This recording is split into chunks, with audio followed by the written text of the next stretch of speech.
Au nom du Père et du Fils et du Saint-Esprit. Amen. Grande joie de pouvoir être à nouveau avec vous pour vivre ce moment de la Lectio Divina. Et comme c'est très important de prendre à chaque jour fidèlement ce temps avec la parole de Dieu. C'est comme une plante qu'on arrose chaque jour, un petit peu de l'eau, chaque jour. Et cette plante va grandir beaucoup. Si on arrose avec un grand verre un jour, et après on n'arrose pas, et après un autre grand verre, et après on n'arrose pas, ça va grandir de la même façon. La fidélité à chaque jour, la persévérance, s'aidera toujours que notre vie spirituelle se développe, grandisse et porte aussi beaucoup de fruits et des fruits de témoignage, de mission, d'évangélisation. Pour vous rappeler, nous allons faire la Lectio Divina où il y a 5 étapes. La première étape, c'est la lecture, ce que dit la parole. Deuxième étape, méditation, ce que Dieu me dit. Ce que dit la parole, c'est quelque chose d'objectif. La parole parle sur ça. Ce que Dieu me dit, c'est quelque chose déjà personnel, à moi, que ça me concerne ma personne. Quelque chose peut-être plus intime. Prière, c'est que je réponds à Dieu. Là, c'est ta réponse maintenant. Tu vas écrire ta prière. Et c'est très important de faire la Lectio Divina par écrit. Nous avons ici le compendium de la Lectio Divina. Cette année aussi, elle est consacrée à l'accompagnement spirituel. C'est une richesse, mois après mois, de recevoir un enseignement sur l'accompagnement spirituel. Quelque chose que c'est urgent, que nous avons vraiment besoin aujourd'hui. Sinon, on perd le temps, on tourne en rond, on n'avance pas. Et voilà, troisième étape, la prière, c'est que je réponds à Dieu. Quatrième, contemplation, la parole qui enflamme mon cœur. Quel est le verset, la phrase qui te touche le plus, que tu vas la garder, tu vas la retenir. Et cinquième étape, résolution, comment je suis appelé à vivre la parole. Comment je suis appelé à vivre la parole. Là, tu dois mettre par écrit concrètement, qu'est-ce que tu vas mettre en pratique aujourd'hui. Concrètement. Voilà. Quel est l'exercice pratique dans ta vie concrètement que tu vas faire pour montrer ton amour au Seigneur et aussi pour mettre la parole de Dieu en pratique. Ok? La Lectio Divina que nous faisons ici, je ne fais pas la Lectio Divina à ta place. Voilà, je viens de vous donner les 5 étapes. C'est important de travailler la parole de Dieu, de mettre par écrit. Non pas seulement laisser dans la tête, c'est important de l'écrire. Même si tu n'as pas le compendium de la Lectio Divina, c'est important d'avoir un cahier de prière, d'oraison, où tu vas écrire. Voilà, pour aujourd'hui, tel jour, tu vas écrire. Point, premier point, deuxième point, troisième, quatrième, cinquième point. Et tu réponds. Après, le jour à demain, tu vas faire la même chose. Ok? C'est très important. Très important. Parce que ce que je fais ici, c'est je commente pour la parole de Dieu, je la partage. Mais après, c'est à chacun de vous de la travailler. Ok? Aujourd'hui, nous célébrons Saint Charbel Maklouf, un saint du Liban, c'est un saint libanais, voilà. Saint Charbel Maklouf. Il vivait une vie communautaire, après il est devenu ermite, et même dans son ermitage où il a vécu pendant 23 ans, loin de tout le monde, les gens montaient la montagne pour aller les chercher, pour demander une parole, un conseil, un accompagnement. C'est un exemple de père spirituel, d'accompagnateur spirituel. Voilà. Si tu n'as pas encore un accompagnateur spirituel, c'est très important que tu demandes au Seigneur dans la prière d'abord, et après que tu sois attentif là où le Seigneur va te conduire, ou peut-être il t'a déjà même montré la personne, tu vas lui poser la question s'il est disponible pour t'accompagner. Ok? Mais tout d'abord, prie, parce que un père spirituel, une mère spirituelle, c'est un cadeau de Dieu et on n'a pas beaucoup de pères spirituels. On a une mère spirituelle qui engendre notre âme, notre vocation. Voilà. Ils ont ce travail d'accouchement. Ok? Voilà. Aujourd'hui, nous allons prendre les lectures La première lecture, c'est du prophète Jérémie. Vous pouvez ouvrir votre Bible. Prophète Jérémie, chapitre 3, chapitre 14 à 17. Versets 14 à 17, Jérémie, chapitre 3, 14 à 17. Revenez, fils rebelles, oracle du Seigneur, car c'est moi, votre maître. Je vous prendrai un d'une ville, deux d'une famille, pour vous amener à Sion. Je vous donnerai des pasteurs selon mon cœur, qui vous paîtront avec intelligence et prudence. Et quand vous serez multipliés, et que je vous aurai fructifié dans les pays, en ce jour-là, oracle du Seigneur, on ne dira plus arche de l'alliance du Seigneur. On n'y pensera plus. On ne s'en souviendra plus. On ne s'en préoccupera plus. On n'en construira plus d'autres.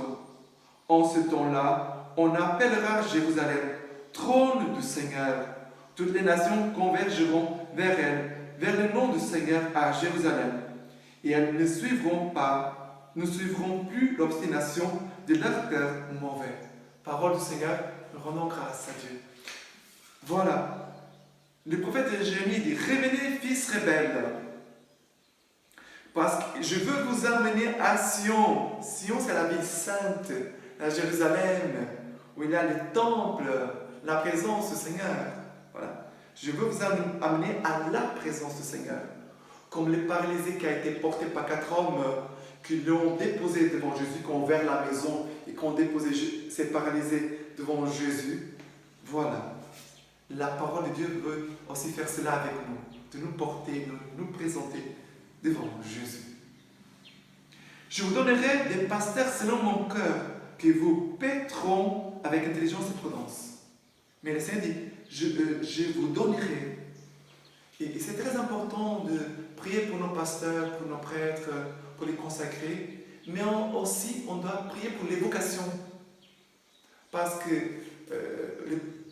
il y a un peuple nombreux qui a soif de Dieu, mais il manque des accompagnateurs et qui manque aussi des pasteurs pour le conduire.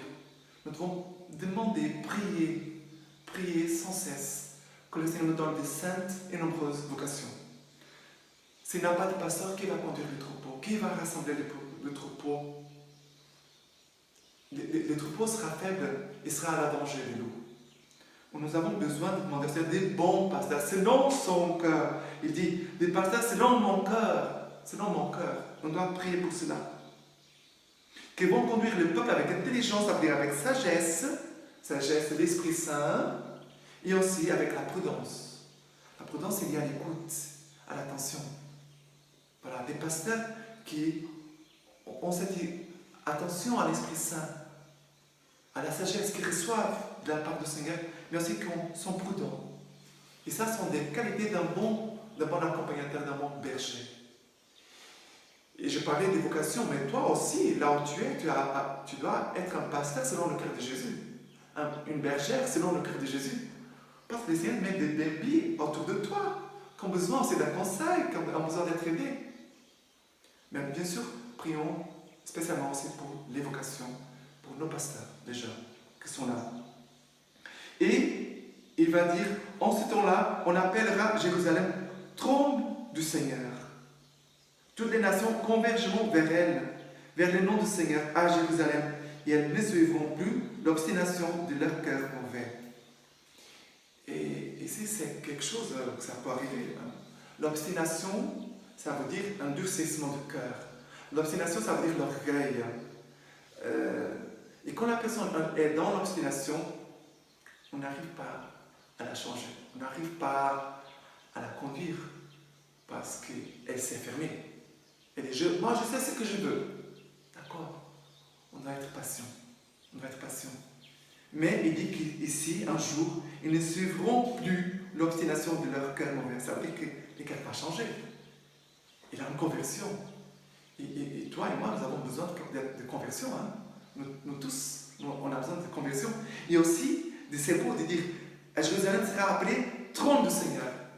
Mais toi et moi, nous sommes le temple du Seigneur.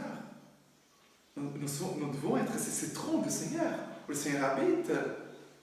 Nous sommes temple du Seigneur. Temple, trône, mon Dieu, quelle dignité pour nous, être appelés trône du Seigneur.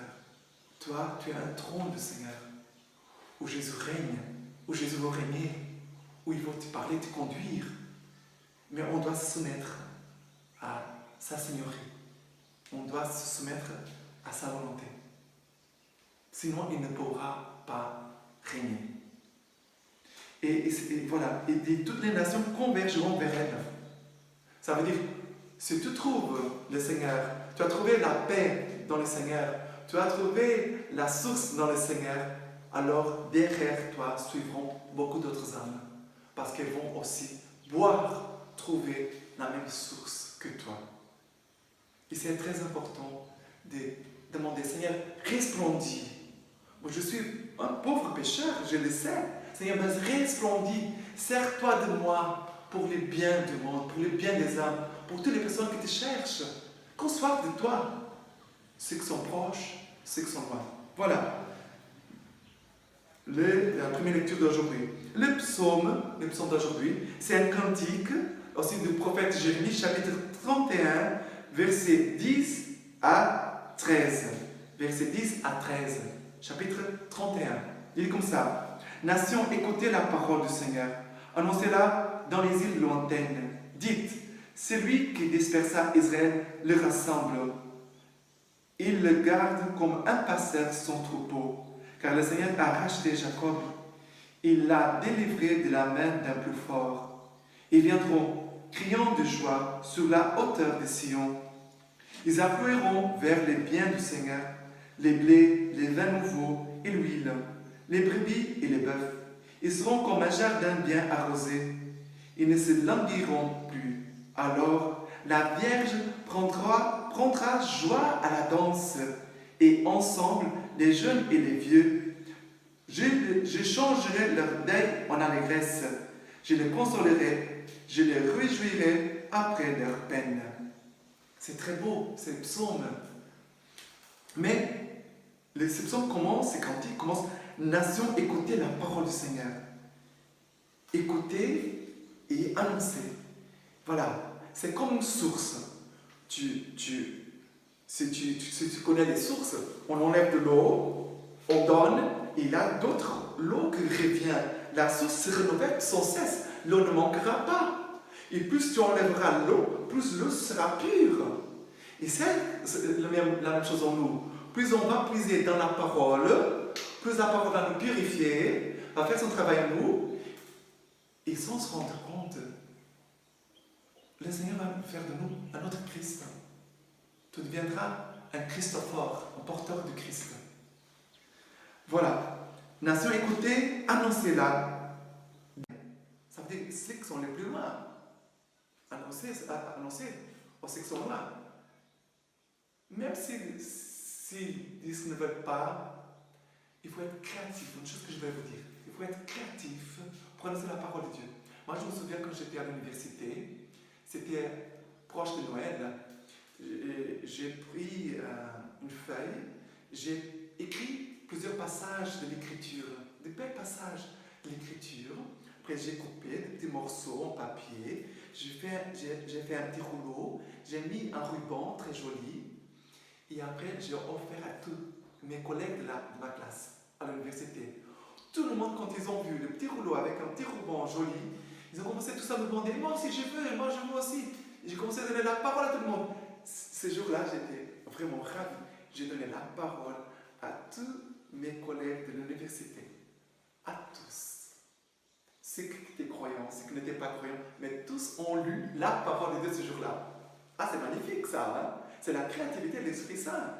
Il faut demander à l'Esprit Saint comment faire pour l'évangélisation. Parce que moi, je ne sais pas tout, toi non plus. Il faut tout le monde qu'on demande l'Esprit Saint. Et il dit, celui qui dispersa Israël les rassemble. Il les garde comme un pasteur son troupeau.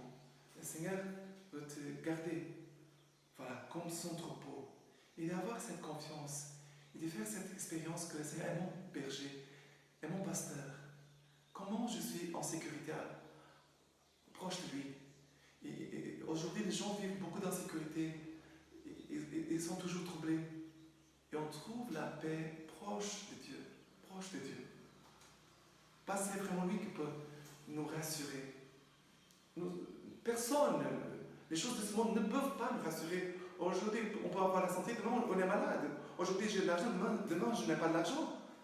C'est Dieu. Dieu, c'est l'unique bien que tu as aujourd'hui, demain et toujours. Jusque pour l'éternité. Et après, il dit, ils afflueront vers les biens du Seigneur. Voilà. C'est les biens, les plus grands biens, c'est le Seigneur, c'est lui-même. Ils seront comme un jardin bien arrosé. Voilà. Arrosé. Le Seigneur prend soin de nous comme un jardinier. À chacun de nous, c'est beau, c'est magnifique. Il dit, alors la Vierge prendra joie à la danse, et ensemble les jeunes et les vieux. Ça veut dire, tous ont la même communion. Il n'y a pas de division dans l'unité. C'est beau.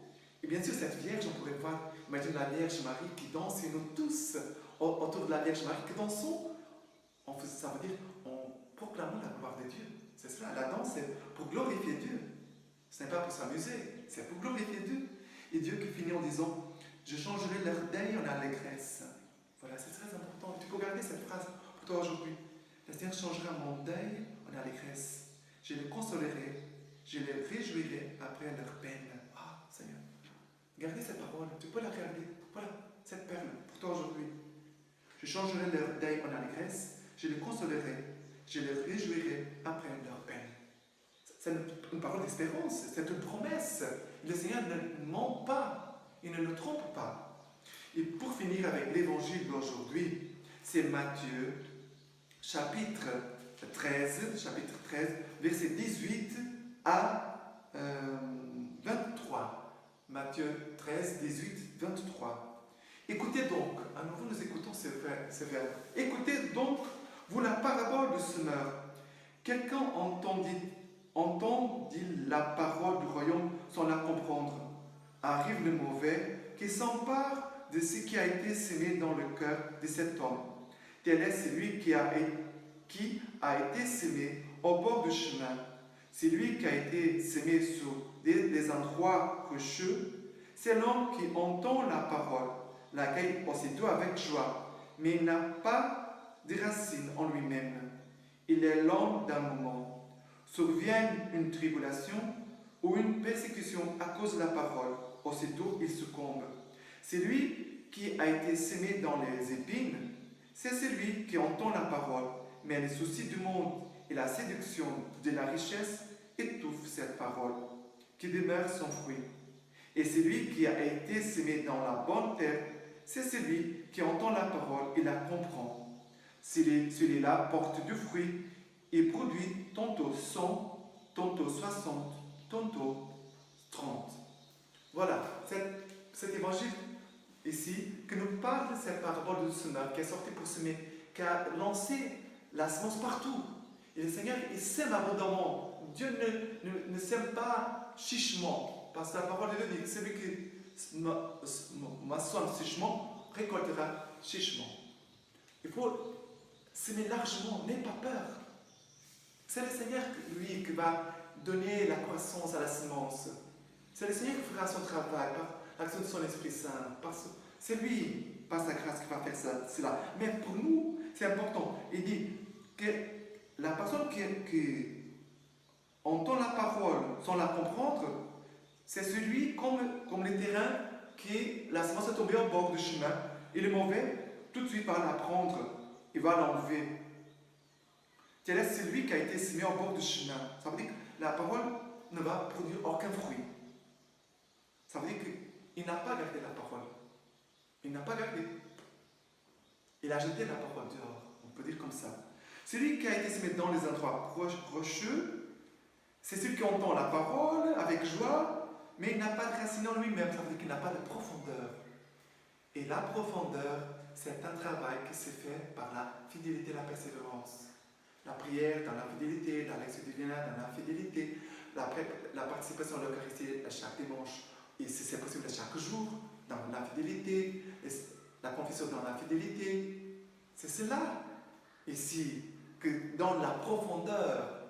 Sinon, tu n'as pas de racines. Ça veut dire que la semence va commencer à germer, à grandir, mais après elle va sécher. elle va sécher. Il dit que c'est l'homme qui, par la tribulation et la persécution, laisse la parole tomber. Ça veut dire, ça coûte beaucoup. Ça veut dire que la personne, elle ne veut pas souffrir à cause de la parole, elle ne veut pas avoir de travail à cause de la parole. Il laisse tomber. Ça veut dire qu'il s'est choisi à lui-même. La troisième, c'est la parole qui a été semée dans les épines. Ça veut dire que c'est lui qui entend la parole, il entend la parole, mais à cause du souci du monde et la séduction de la richesse, elle est étouffée, elle meurt. Mais ça veut dire que la personne a son cœur divisé aussi. Le souci du monde, la convoitise, l'esprit du monde et la séduction des richesses, la carrière. Pourquoi il n'a pas de vocation aujourd'hui en Europe? Parce que les jeunes ne trouvent pas en Dieu sa vraie richesse. La parole de Dieu, ce n'est pas sa vraie richesse. La foi, ce n'est pas sa vraie richesse. Je pense qu'il ne vraiment, je dis ça sans aucun jugement. Parce que si c'était ma richesse, mon cœur serait disponible pour le Seigneur. Et si un cœur est disponible pour le Seigneur, le Seigneur peut appeler. Est-ce que Dieu n'appelle pas aujourd'hui de vocation? Il a appelé dans les autres siècles, aujourd'hui il n'appelle pas. Le Seigneur continue d'appeler aujourd'hui. Certainement. Peut-être plus que jamais. Mais quel est le problème? La parole, elle est empêchée de faire son travail par les soucis du monde et la séduction de la richesse. Tant beaucoup de jeunes riches, et nous tous aussi nous sommes des jeunes riches, nous avons beaucoup de richesses. Et c'est cela aussi qui parfois nous empêche. Même nos capacités, ce que nous pouvons faire, nous savons faire beaucoup de choses, et on ne pas former Dieu de côté, on oublie Dieu. On s'appuie sur nous-mêmes. En fait. Et après, c'est lui qui, c'est la bonne terre, c'est celui qui entend la parole, qui la comprend, et en celui-là, la parole porte du fruit. Mais regardez, il entend la parole et la comprend. Comprendre, ce n'est pas quelque chose d'intellectuel. Hein. Comprendre, ça veut dire que je la garde. C'est mon trésor. Je ne veux pas la perdre. Je l'aime, je l'ai pris, comme la Vierge Marie. Marie gardait toutes ses paroles et les méditait dans son cœur. Même les paroles qu'elle ne comprenait pas tout de suite. Mais la Vierge Marie, c'était cette bonne terre qui gardait la parole, la priait, la méditait sans cesse. Et après, elle a porté beaucoup de fruits, cette parole. Bien sûr, c'est notre modèle de fécondité, c'est la Vierge Marie. Pour finir, je voudrais vous donner un petit passage de la lecture patristique d'aujourd'hui. C'est de Saint Augustin, un seul médiateur entre Dieu et les hommes. C'est le livre Confession. Il dit comme ça: les véritables médiateurs, tu l'as envoyé et montré aux hommes dans les mystères de ta miséricorde, pour qu'à son exemple, ils apprennent l'humilité. Ce médiateur entre Dieu et les hommes, c'est un homme, le Christ Jésus. Il s'est placé entre les pécheurs mortels et Dieu, juste et immortel. Il est mortel parmi les hommes. Il est juste parce qu'il est Dieu. La vie et la paix sont les salaires de sa justice. Et encore, comme tu nous as aimés, nous, pour qu'il n'a pas considéré comme une proie à saisir, d'être égal à toi, et qui s'est fait obéissant jusqu'à la mort de la croix. Seul libre entre les morts, ayant le pouvoir de donner la vie et le pouvoir de la reprendre. Voilà, Jésus est libre entre les morts. Et le Seigneur veut aussi nous donner cette liberté. Et la parole de Dieu va faire ce travail de nous rendre aussi libres pour répondre aussi à son appel. Elles sont nombreuses et graves, mes maladies. Nombreuses et graves, mais ton remède est plus puissant. Mais ton remède est plus puissant, Seigneur. Merci Jésus, merci. Tes remèdes sont plus puissants. Tu vois, Seigneur, je jette en toi mes soucis afin de vivre et je contemplerai les merveilles de ta loi. Tu connais mon incapacité, ma faiblesse. Enseigne-moi, guéris-moi, ton Fils unique en qui sont caché tous les trésors de la sagesse et de la science, m'a racheté par son sang. C'est magnifique, c'est beau, très beau. Alors, voilà, je vous laisse avec ces lectures et prier et travailler vraiment la Lectio Divina et partager avec beaucoup d'autres personnes. Et seulement pour vous dire que ici à Obala, dans notre diocèse où nous sommes, ici au Cameroun, nous avons plusieurs compendiums de la Lectio Divina.